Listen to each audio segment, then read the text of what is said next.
papuri sa Panginoon, no? Amen. Kasi sabi nga, good or bad, let us give thanks ang ating Panginoon Jesus.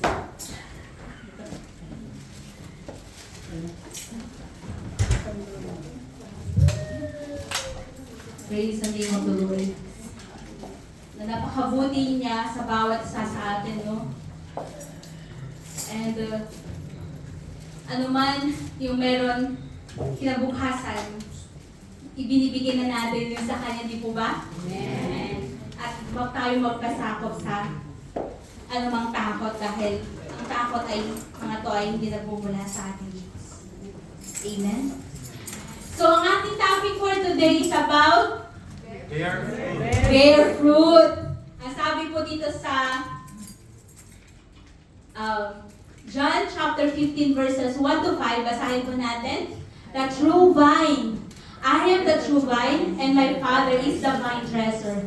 Every branch in me that does not bear fruit, He takes away, and every branch that bears fruit, He prunes that it may be more fruit. You are already clean because of the word which I have spoken to you.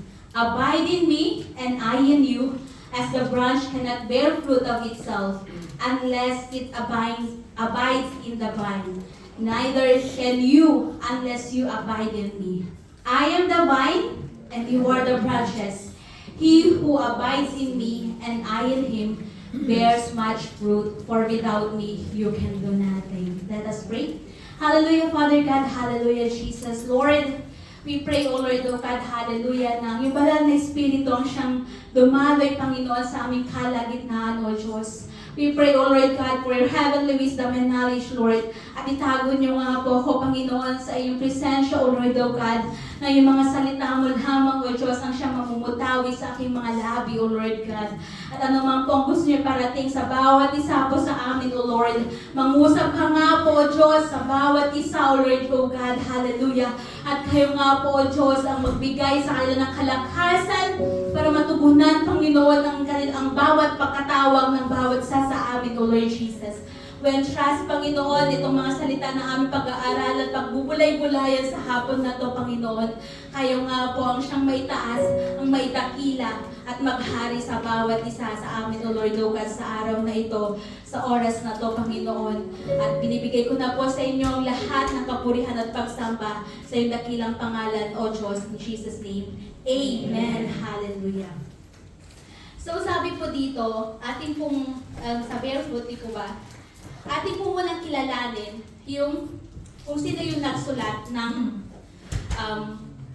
libro na to. Sino po? Ay, teka lang. Nakita na. Sino po yung nagsulat ng libro ng Book of John? Sino si John? Ayan. Si John po ay isa siya sa 12 disciples ng ating Panginoong Jesus. At siya ay isa sa pinaka-close disciple ng ating Panginoon. Kaya sabi po, he is part of Jesus' inner circle together with Peter and James. So, sino po si Apostle John before nakilala ang ating Panginoong Jesus? Isa siyang mangingisda together with his brother James. Amen?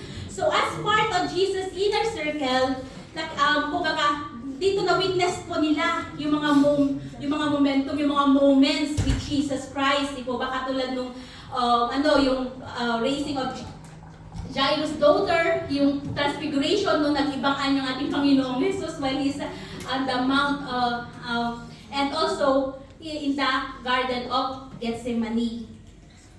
Amen? Amen. Ayan. Isulat niyo po para basahin niyo siya afterwards. Kasi sabi niya, alongside with Peter and James. And ito rin po yung disciple na mahal or mahal ng ating Panginoong Jesus. Kasi sabi niya dito sa Book of John, chapter 13, 19, 20, and 21, laging sinasabi, the disciple whom Jesus loved. Grabe, no? The disciple whom Jesus loved. Pero alam mo, ang disciple na to, mainitin ang ulo po. Di ba? Mainitin yung ulo na para bang gusto na niya immediate lahat. Let's do it again. Ngayon na. Parang mga ganun ba? So, ito po si Apostle John. Pero alam niyo po, close na close po siya ng ating Panginoong Jesus. He has a very close and personal relationship sa ating Panginoon. And he even, Jesus Christ entrusted ang kanyang ina sa disciple na to. Kasi sabi po niya sa John 19 verse 26 to 27, when Jesus therefore saw his mother and the disciple whom he loved is standing by, he said to his mother, "Woman, behold your son." Then he said to his disciple, "Behold your mother." So while nasa cross ang ating Panginoon, inentrust na ang ating Panginoong Jesus ang kanyang ina sa disciple na to.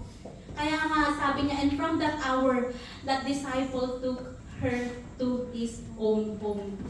Kaya nga, ganun na lang yung pagkasabi, na kung gusto mo ng mga love words, mga salita na puro pagmamahal, magbasa ka ng Book of John. Kasi dito, lahat ng kanyang mga sinulat ay base sa kung ano yung nakita niya, naranasan niya while he's with Jesus Christ. Amen? Amen. Kaya, sabi ko nga, anak, grabe itong si John, no? Kasi from isang mainitin na ulo, from he is the apostle of love, binago siya totally ng ating Panginoon. Dahil nakita niya kung paano magministro, kung paano kumilos ang Panginoon in those, kumbaga, doon sa panahon na siya ay nandito pa sa lupa ang ating Panginoong Jesus. Kaya ganoon na lang yung pagkasabi niya dito sa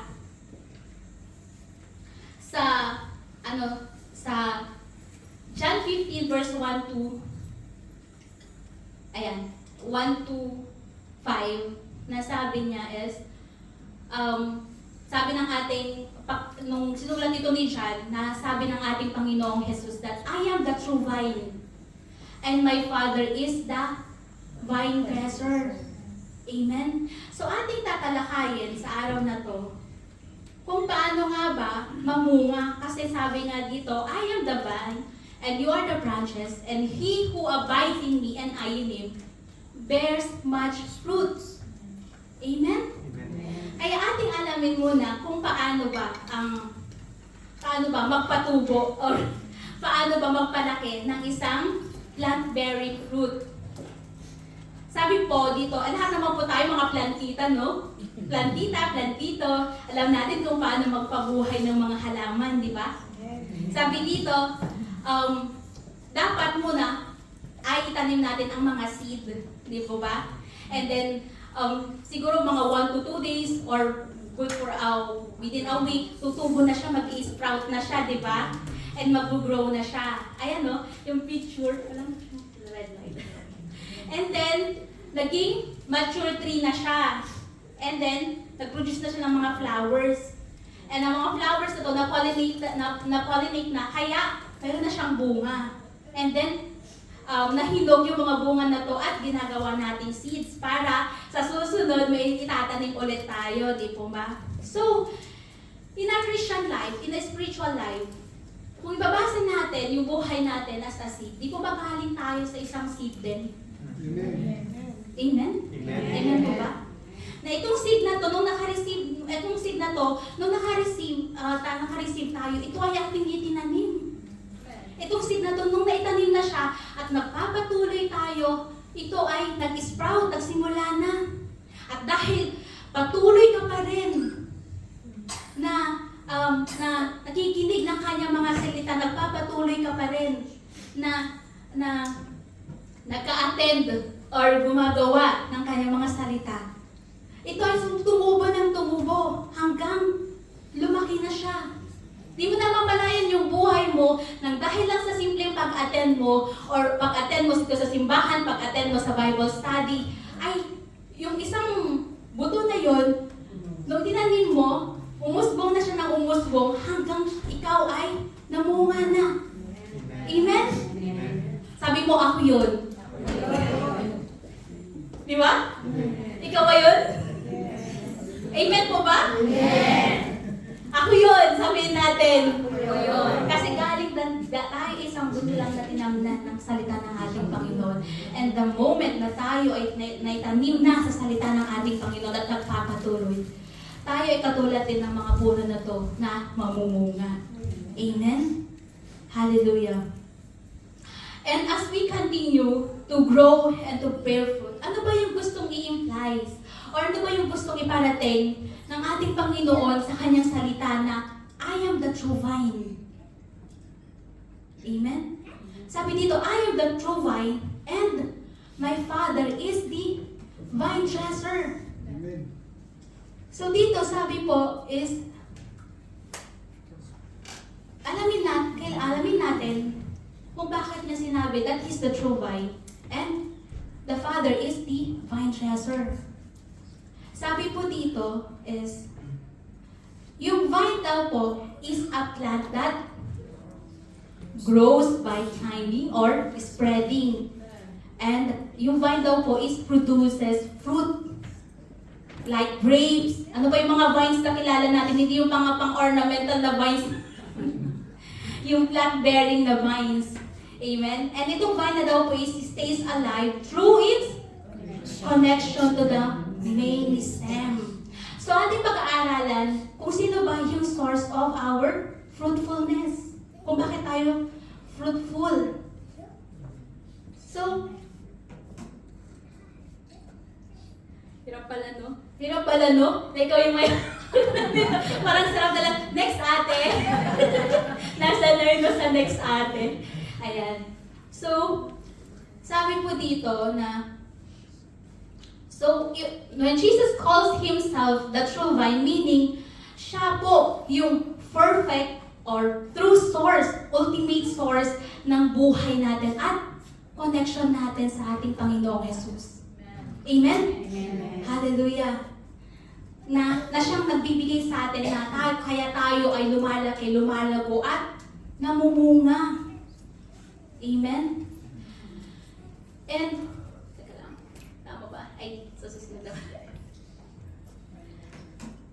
Kasi, kung walang ating Panginoong Jesus sa ating buhay, malabo tayo. Kasi kung siya yung vine and we are the branches, kung wala yung pinagmumulan ng buhay or yung pinagmumulan ng ikakalago natin, we are nothing. Amen? And number 2 po, the source of our fruitfulness is come from as well sa ating vine dresser. Ang sabi po sa salita ng ating Panginoon, and my Father is the vine dresser. Ano po ba yung vine dresser? Ayan po, siya po yung gardener. Di ba, imagine nyo sa isang ubasan, di po ba? Sa isang ubasan, makikita po natin na marami po doon siyang nag-aalaga ng mga kaubasan na to. So a vine dresser is simply a person who takes care of the vineyard, someone who plants, tends, prunes, and protect the grapevine so they can grow well and produce fruit. So, ang gardener pala, ang siyang, kumbaga, nag-aalaga sa mga pananim na to. Siyang yung everyday, di po ba, pinapasyalan ng mga magsasaka nilang pananim para i-check kung kumusta na ang mga pananim na ito. Likewise, our Lord. Kung tayo ay ang kanyang mga kaubasan, di po ba? Tinitignan din ang bawat isa sa atin kung ano yung nakakabuti at nakakasama sa bawat isa sa atin para tayo ay lumago. Ganon ang ginagawa ng ating Panginoong ang ating Diyos Ama. Kasi sabi niya, as the Father is the gardener, meaning He is in control and actively cares for our growth. And siya yung nag-shape sa buhay natin for us para tayo ay mamunga. Amen? Kasi kung wala ang ating Diyos na siyang gumagabay sa atin, wala tayo ngayon dito sa simbahan na to. Amen? Pero dahil ang salita ay nuna natin, dahil ang salita ng Diyos, ang siyang welcome natin sa araw na to, at hindi natin ginawa yung ating mga kagustuhan sa buhay. Kaya, at pinili natin na nandito. Kaya, that means, inuuna natin ang ating Panginoong Jesus sa ating buhay. Amen? So, as a gardener, sabi mo nga po, He removes what is harmful and nurtures what is good. So, as a vine dresser po, no, talagang inaalis po nila yung mga tinicheck nila bawat tanim kung kumusta na ang mga ito. May mga tanim na malago, may mga tanim na hindi, may mga tanim na kailangan iabonohan, di po ba? So, sa totoo nga naman, no, sa isang pananiman, kanya-kanyang klaseng tubo ng halaman, the way na gustong tumubo ang mga halaman na ito. But through the help of a gardener or a farmer, a vine dresser, ito ay lumalago at namumunga. Amen? Amen. Hallelujah.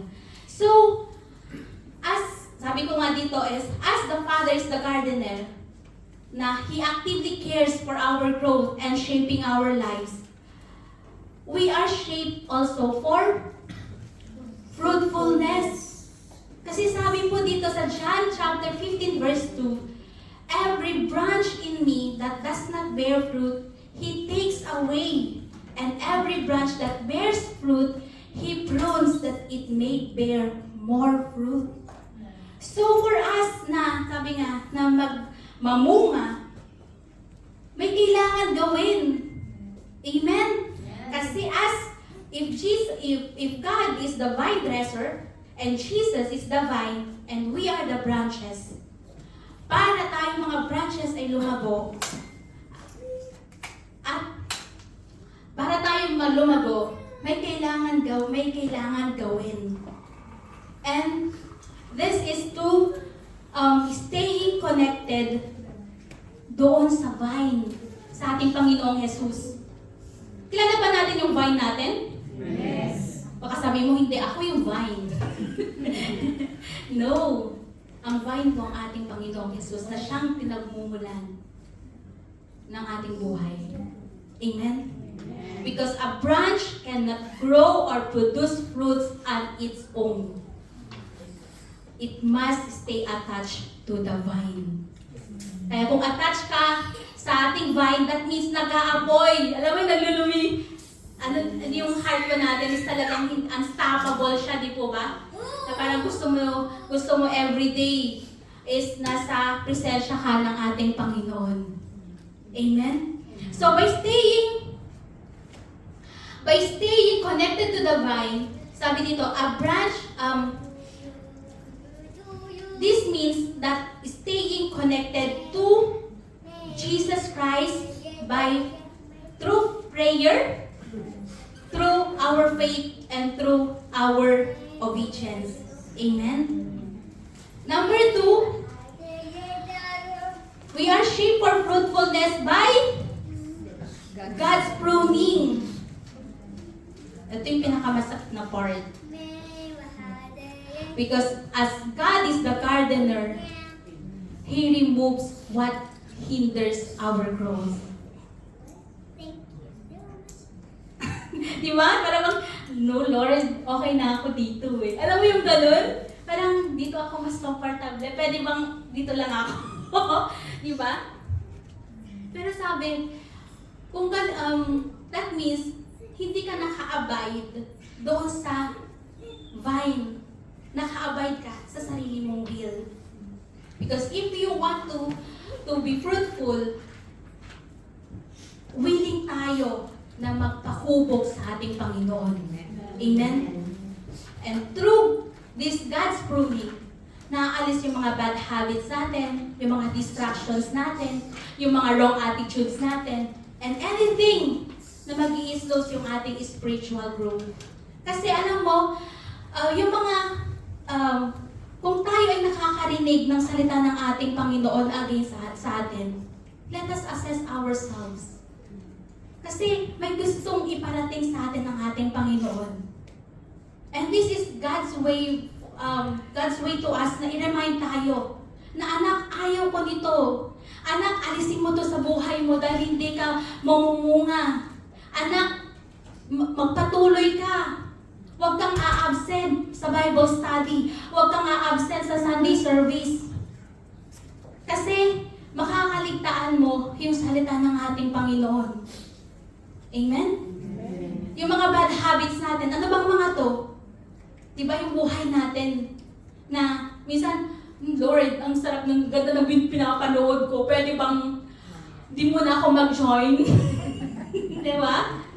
Yung mga distractions natin, teka lang, may pangangailangan ako, pwede bang unahin ko muna to? Diba? Yung mga wrong attitudes natin na, ay, ayoko niyan. Minsan, diba? May mga talagang, we are just, na talagang sinasabi natin na, Pastor, we are just human po. Diba? We are just human. May mga kakulangan, may mga kakulangan na hindi po ako perfect. But God is making us perfect in every day. Through the word of the Lord. Dahil gusto niya na ayaw kanyang mawala dun sa kanyang presensya. Kaya gusto kong ipaalala ng Panginoon na, anak, alisin mo to. Anak, eto yung nakaka-distract sa'yo. Ayusin mo yung schedule mo. Anak, ito yung mga hindi maganda sa ugali mo. Kaya, magpasalamat tayo sa ating Panginoon sa mga tao na nakakita sa atin, sa ating mga ugali at kinokorek tayo. Kasi, kung wala sila, hindi natin yung alam sa sarili natin na yung mga mali sa atin. Di ba? Kasi saka lang natin na alam yung mali natin pag may nagsabi sa atin, hoy, sumasobra ka na. Mga ganun na. Hoy, ano ka na? Over the limit ka na. Di ba? Hoy, ano ka na? Ano ka na? Ito na lang ikaw. Di ba? Ganun tayo mag-measure din. But as God wants us na mahubog tayo sa ating pananampalataya, mahubog tayo for us to be fruitful, we must be willing na magpa-prune ng Panginoon ng siyang kumilos sa ating buhay para ang mga negativity, distractions na yan ay maalis sa ating buhay. Dahil hindi natin kaya ng sarili lamang natin. Kailangan natin ang bawat isa for us to be reminded na gusto tayong ayusin ng ating Panginoon at gusto niyang tayong makasama sa kalangitan. Amen? Hallelujah. And also, we are shaped for fruitfulness by producing more fruit. So after tayo mag-pruning, makita mo na lang, yung mga kaibigan mo, dala-dala, bit mo na sila sa simbahan. Yung family mo, kasi yung family natin, ang number 1 ministry natin, di ba? Kasama na natin sila sa simbahan. Bakit? Dahil ikaw ay willing na nakinig, ay willing na magpa-prune sa ating Panginoon. Willing ka na alisin ang mga itong sagabal na to sa ating buhay para makita nila ang glory ng ating Panginoon sa ating buhay. Amen? Kasi alam mo kapatid, kahit hindi po tayo magsalita, yung buhay natin is a testimony na sa mga tao nakakasama natin sa bahay. Amen? Yung mga tao na naging kaibigan na natin, magtataka sila, ang ganda ng damit nito tuwing linggo. Saan kaya daw pumupunta? Di ba? Parang saya-saya ng aura ng tao na to. Parang, kaya alam niyo po marami magtatanong sa'yo na, saan ka pumupunta tuwing linggo? Di ba? Hindi mo na kailangan pang mag-share pa ng more about word of God. Dahil ang buhay natin is way na yan ng Panginoon na nakikita nila yung glory ng ating Panginoon sa ating buhay. Amen? So, truly, ang ating Panginoon, the moment that we submit and we let God work in our lives, nandun siya na siyang gumaganap sa ating buhay. Nandun siya na nag-work in behalf of us. Nandun siya na talagang tinutulungan niya tayo para tayo ay makatayo. Dahil sabi nga, shape for fruitfulness means that a person's life is being formed, developed, and prepared by God so they can grow and produce spiritual fruit. Amen? Grabe, no? So, kaya, ganun na lang yung pagkasulat ng ating Apostle John dito sa chapter 15 na to for us to be reminded kung sino ba yung totoong vine at kung sino ba yung vine dresser, kung ano ba tayo. Amen?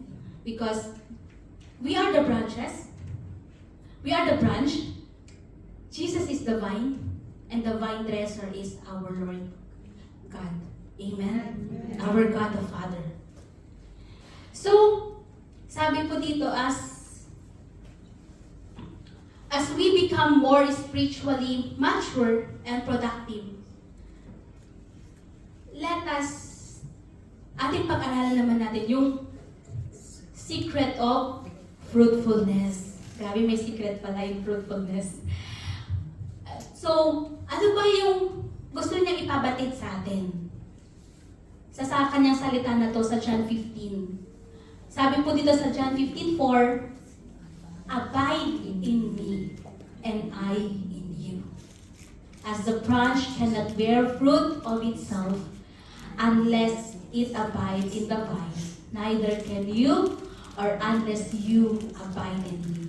Napakasimple lang. Yung secret of fruitfulness, simple lang. Let us abide sa ating Panginoon. Simple lang, no? Sabi niya sa John 15:4, abide in me and I in you.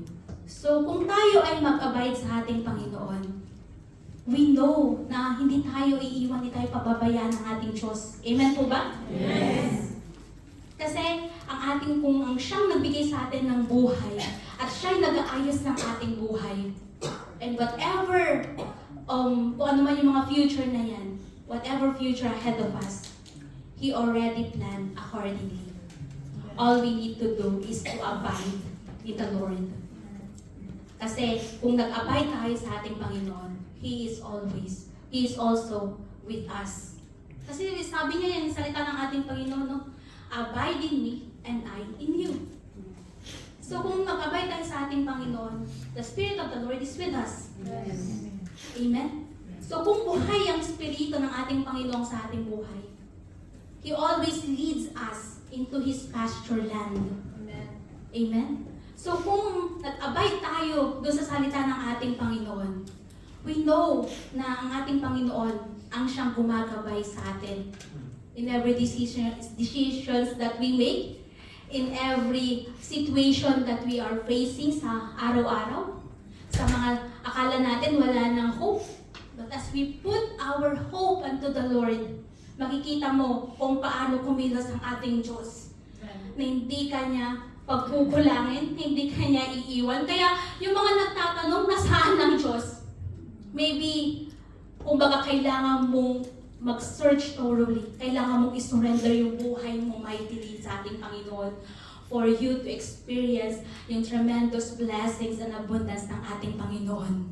Kasi the moment na isurrender mo yung buhay mo sa ating Diyos, sabi nga niya, you will see and taste the goodness of the Lord and faithfulness of God.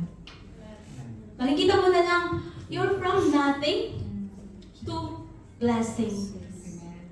You're from, alam mo yung walang-wala ka na, e di makikita mo kung paano ayusin ng Panginoon yung buhay mo, my God.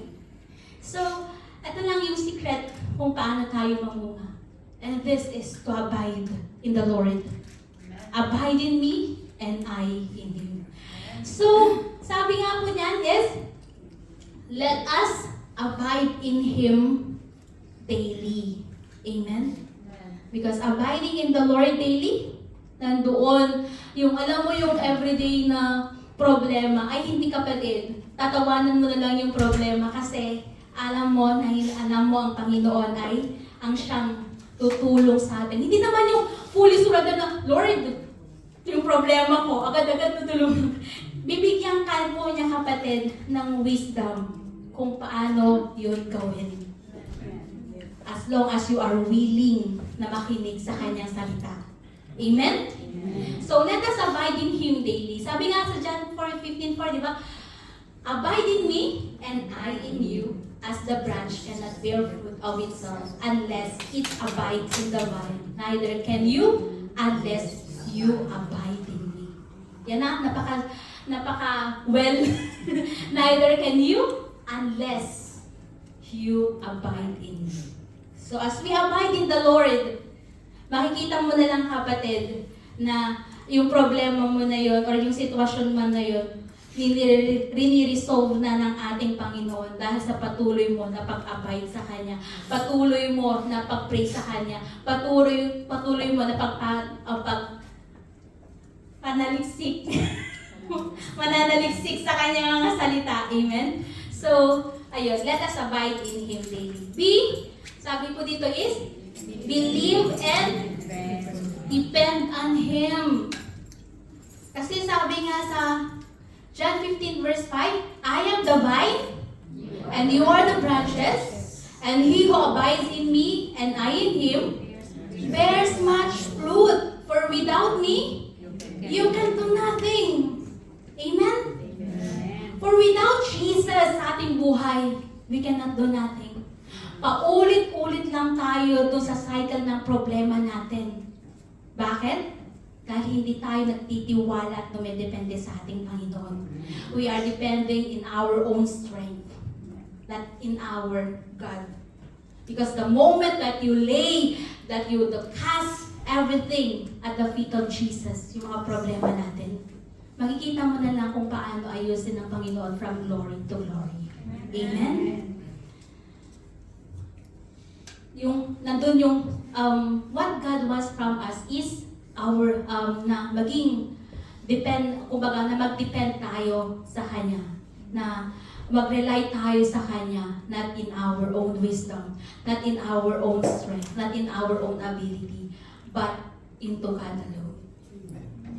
Alam mo, sabi ko nga, pag ginawa natin to, makikita mo kung paano ka pamumungahin ng Panginoon, kung paano babaguhin ng ating Diyos ang ating buhay. Amen. And I po is to internalize His Word. Grabe na. Sino nagbabasa dito lagi ng salita ng ating Panginoon? Sumigaw ng Amen! Amen! Ayan na. Alam niyo po, napaka-importante po ito pagbabasa ng salita ng ating Panginoon. Kahit sabihin mo, ayaw ko magbasa na hindi ko maintindihan. Kapatid, comics nga binabasa mo, di ba? Dyaryo nga binabasa natin eh. Naiintindihan naman natin, pero bakit ang Biblia hindi? Kasi hindi tayo willing. Tinatamad. Yung tinatamad, kasi alam mo, pag nagbasa ka na, nakakaantok naman. Di ba? Sa pagpatulog pala natin yung salita ng ating Panginoon. Di ba? But, try it, kapatid. Kahit isang chapter lang sa isang araw na magbasa ka. Alam mo ba yung salita ng ating Panginoon, nagbibigay siya ng wisdom and knowledge? Amen. Tested and proven na po yan. Kasi alam niyo po, bakit? Tingnan mo yung mga pastor natin. Di ba? Punong-puno sila ng mga salita ng ating Panginoon. Punong-puno sila ng wisdom kung paano gabayan ng kanilang mga tupa. Makikita mo na lang, di naman ito nakapagtapos ha. Pero ang tinapos lang niya, theology. Pero kung makapagsalita siya, di ba? Punong-puno siya ng wisdom. Kaya, let us, kumbaga, isa pamuhay po natin na magbasa ng kanyang salita. Dahil ang kanyang salita ay nagbibigay sa atin ng wisdom. Nagbibigay sa atin ng kayamanan. Nagbibigay sa atin ng karunungan. Amen? Amen. Let us be like, sa ating mga pastor na nagbabasa lagi ng salita ng ating Panginoon for us na may maibahagi sila sa atin. For us na may magbigay sila sa atin ng wisdom. Di po ba? Tignan mo, kung may magkwento sa inyo about mga history sa Bible, parang na-amaze ka na lang. Or pag nagsalita ako, di nyo alam kung tama ba yung sinasabi ko or hindi. Di ba? Pero the moment na magbasa kayo, nagkakaroon po kayo ng wisdom na, to si Sister Malito. Di ba? So, At least, alam nyo yung totoong salita ng ating Panginoon. Amen? Hallelujah. And letter D po is, let us deny ourselves. Sabi nga po sa Luke, chapter 9, verse 23, then he said to them all, if anyone desires to come after me, let him deny himself and take up his cross daily and follow me. So, the secret of fruitfulness is let us deny ourselves. Kasi alam mo yung self natin, talagang minsan traitor to eh. Alam mo na yung number one na, ano to eh. So, yung number one na kalaban natin eh. So, pag let us cast ourselves yung katamaran natin. Kasi nga, alam mo, yung sarili din natin, yung isang kalaban talaga natin. Amen. O yan. Especially, pag ikaw ay nakarinig ng, alam mo yun, ng bulong, nasabi, oy, mahiga ka na lang, huwag ka nang mag-attend. Di ba? Pagod ka, di ba? O nga ganun, di ba? Nasa isip natin. So, as the secret of fruitfulness, let us deny ourselves. Pag sinabing Tuesdays, Bible study, dapat mag-attend. Amen? Ay, pag Sunday, dapat nandito sa simbahan. Amen? Na ano, pag Sunday, nandito dapat po tayo. Amen? And letter E po is letter E po is express His love. Sabi po sa John 15:12, this is my commandment, that you love one another as I have loved you. Greater love has no one than this, than to lay down one's life for his friend. You are my friend if you do whatever I command. Amen? Visible na yung salita ng ating Panginoon. Let us express our love. Kaya nga di ba kanina is love, love, love. Kayo'y magmahalan. Kasi alam niyo po, bilang isang Kristiyano, di ba, para bang wala na tayong time para i-express yung loves natin sa bawat isa. Na parang after ng church, Kanya-kanya na. amen. So, as we express our love, pag nakita na natin ang mga brethren natin, let us kumustahin natin sila. Alam niyo po, lagi kong sinasabi sa sarili ko na pag pumasok sa isip ko yung alam mo yun, yung kapatid na to, lagi kami nag-message. Kasi may gustong iparating sa atin ng Panginoon na, kumustahin mo siya kapatid. Baka nangangailangan siya ng makakausap, ng kumusta, di ba? Simple word, hi ate, kumusta, di ba? Yun lang. Hindi ko nakakatakot mag-send ng message eh. Wag naman, pag sa Pilipinas lang yun, kuya. Pero pag dito, mga kapatiran, let us keep on sending kumusta. Amen? Hindi naman dahil sa... Hindi nga alam isa eh, di ba? Kamusta? Pero sabihin sa Kristiyano kasi kuya, hindi mo yun gusto. Huwag natin yan ipauso sa Kristiyano. Ay, sina-experience ba? Kasi sabi nga po, kung talagang mahal mo yung kapatid mo, kung alam mo yung kailangan ng kapatid mo, at willing ka na magbigay, hindi na pautangin. Kasi sabi nga niya, as we express our love, alam niyo po, kung alam mong nangangailangan yung kapatid mo, kailangan mo pa bang sabihin na nangangailangan siya? No. Kailangan mo na ikaw mismo, pag nagsabi siyang nangangailangan na siya, ikaw mismo na yung magbibigay sa kanya. From out of the abundance of our hearts. No need na i-declare pa. Di ba? Yes. Hindi dahil nagkumusta ka, mangungutang na siya, no. Direct to the point, no? Yung bada pa utang, kumusta? Sabi ka, kumusta din? Bada pa utang. Hindi na pa ako ganun. Ano po? Pag namusta po ako, sabi ko talagang, sincere, kumusta po talaga tayo. Na gusto natin siyang kumustahin kung kumusta na yung buhay-buhay na meron siya. At gusto rin natin siyang kumustahin kung okay pa ba siya. At kung anong kailangan niya. Kasi kung sabi niya, at this moment, kulang ako sa ganito, immediately, hindi mo na kailangan pa ng salita na pautang or hindi mo na siya kailangan na bigyan mo naman ako. Out dun sa kung ano mang yung meron ka na itutulong mo sa kanya, ibigay mo. Kasi yun yung meron tayo eh. And this is how we express His love. Kasi the moment na tinulungan natin, nandun yung presensya ng ating Panginoon. Dahil, kaya nga, di ba, pinaalala niya sa atin na, "Uy, kumustahin mo yung kapatid mo na to?" That means, may gustong ipagawa sa iyo ang ating Panginoon to express His love. Amen?